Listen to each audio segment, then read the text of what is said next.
എന്തുകൊണ്ടാണ് പ്രവാചകന്മാരായി പുരുഷന്മാരെ മാത്രം തിരഞ്ഞെടുത്തത്?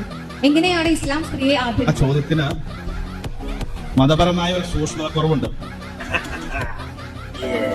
ആദ്യം ഒരു കാര്യം പറയട്ടെ, ആണിൻ്റെ സൃഷ്ടിപ്പും പെണ്ണിൻ്റെ സൃഷ്ടിപ്പും രണ്ടും വേറെ വേറെ കോലത്തിലാണ് അള്ളാഹു സൃഷ്ടിച്ചിട്ടുള്ളത്. അത് അവയവങ്ങൾ വെച്ചിട്ടും ഉള്ളിലുണ്ടാവുന്ന ഫീലിങ്സ് വെച്ചിട്ടും രണ്ട് ടൈപ്പാണ്. ഒരു പ്രവാചകത്വം കിട്ടുമ്പോൾ അല്ലെങ്കിൽ ഒരു പ്രവാചകനാകുമ്പോൾ സമൂഹത്തിലിറങ്ങിയിട്ട് തൻ്റെ വിശ്വാസത്തെ മറ്റുള്ളവരിലേക്ക് അല്ലെങ്കിൽ തൻ്റെ മതത്തെ മറ്റുള്ളവരിലേക്ക് എത്തിക്കുമ്പോൾ ഒരുപാട് ആക്ഷേപങ്ങളും പ്രയാസങ്ങളും എന്തിലുപരി ക്രൂരമായ മർദ്ദനങ്ങളും ഏൽക്കേണ്ടി വരും. ദെൻ ദൈവത്തിൻ്റെ സൃഷ്ടിപ്പ് വെച്ച് നോക്കുമ്പോൾ, മനുഷ്യന്മാരുടെ ഫീലിങ്സ് എടുത്ത് നോക്കുമ്പോൾ ഒരു സ്ത്രീയേക്കാളും ആ സമൂഹത്തിലേക്ക് ഏറ്റവും ഉചിതം ഒരു പുരുഷനാണ്. ഇപ്പം നിങ്ങളെ മൈൻഡിൽ ഒന്ന് പോയി പണി നോക്കുക, ആര് പറഞ്ഞു എന്നുള്ള ആ ഒരു ചിന്തയാണ് വരുന്നെങ്കിൽ ജസ്റ്റ് ഒരു എക്സാമ്പിൾ പറഞ്ഞുതരാം. ഇപ്പോൾ ഒരു ഫുട്ബോൾ കളി നടക്കുകയാണ്, പുരുഷന്മാരെ ഫുട്ബോൾ കളി, അതിൽ ഒരു മാരകമായ ഫൗള് നേരിട്ടു എന്ന് വിചാരിക്കുക. ഇപ്പോൾ സെർജിയോ റാമോസ് ഒരു അടിപൊളി കിടിലൻ ഡിഫൻഡറാണല്ലോ, അദ്ദേഹത്തിൻ്റെ ഒരു ഡിഫെൻഡിങ്ങിൽ ഒരു താരം, ഒരു പുരുഷ താരം, ഫുട്ബോൾ താരം മറിഞ്ഞു പോയാലും ചിലപ്പോൾ കൂളായിട്ട് എണീറ്റ് പോയേക്കാം. മറിച്ച് അതേ സ്റ്റാൻഡിൽ തന്നെ ഒരു വനിതാ ഫുട്ബോൾ താരം, ജസ്റ്റ് വീഡിയോസ് കണ്ടു നോക്കിയാൽ മതി, ഒന്ന് മറിഞ്ഞു വീണ് വിചാരിച്ചു ഇതേപോലെ സെയിം ആയ ഒരു മാരക ഫൗളിന് വീഴപ്പെട്ടാൽ ആ സ്ത്രീ അവിടെ നിന്ന് എഴുന്നേൽക്കാനോ അതല്ലെങ്കിൽ മാനസികമായിട്ടും ശാരീരികമായിട്ടും കുറച്ച് പ്രയാസങ്ങൾ നേരിടുന്നത് പോലെ കാണാൻ സാധിക്കും.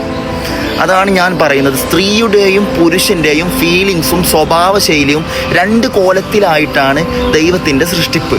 അതുപോലെ തന്നെ ഒരു സ്ത്രീയുടെ ശരീരത്തിൽ, ശാരീരിക പ്രകൃതിയിൽ ഒരുപാട് രക്തങ്ങൾ, അതുപോലെ ഹൈള്, നിഫാസ്, ഗർഭം, അതുപോലെ ആർത്തവ രക്തം, ഇസ്തിഹാലത്ത്, ഒരുപാട് സംഗതികൾ പുരുഷനിലില്ലാത്ത, ശരീരം തളർന്നു പോകുന്ന, മാനസികമായിട്ട് ഒരു സ്ത്രീ വിഷമിക്കുന്ന ഒരുപാട് വേദനകളും പ്രയാസങ്ങളും സ്ത്രീയുടെ ശരീരത്തിലുണ്ട്. ആ ഒരു സാഹചര്യത്തിൽ സമൂഹത്തിലിറങ്ങിയിട്ട് ജനങ്ങളെ സ്വന്തം മതത്തിലേക്ക് ക്ഷണിക്കുക എന്നുള്ളത് അല്പം പ്രയാസകരമായിരിക്കും.